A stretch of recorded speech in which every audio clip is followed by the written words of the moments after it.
மரண தண்டனை விதிக்கப்பட்டு நடந்துகிட்டு இருக்க. அவருக்கு இன்னும் எப்படி மரண தண்டனை விதிப்பதோ அதற்கான விஷயங்கள் வந்து சேரல. 2 நாள் இருக்கு இன்னும் அவரை சாவடிக்கிறது.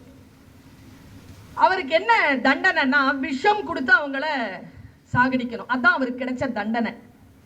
அவர் பேரு சொன்னா உங்க எல்லாருக்குமே தெரியும், சாக்ரட்டிஸ்.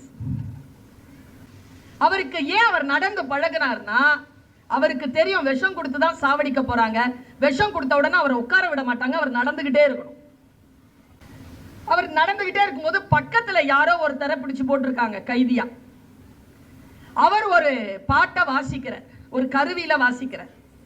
இவர் உடனே பரவசமா கேட்கிறார், தோழனே யார் அதை வாசிப்பது? மிக சிறப்பாக வாசிக்கிறாய். அவன் பெயரை சொல்லுகிறார்.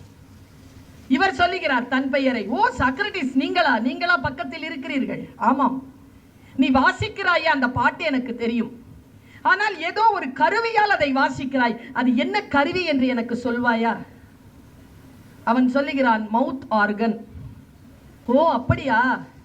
என்னிடத்திலும் வீட்டில் இருக்கிறது, கற்றுக்கொள்ள வேண்டும் என்று நினைத்தேன், முடியாமல் போய்விட்டது. நீ எனக்கு கற்றுத் தருவாயா?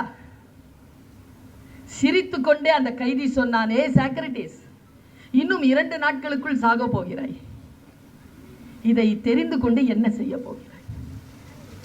சாக்ரட்டிஸ் தந்த பதில் என்ன தெரியுமா? அவன் சொன்னான், நான் சாகும்போது எனக்கு மௌத்தார்கன் வாசிக்க தெரியும் என்கின்ற ஒரு எண்ணம் போதாதா?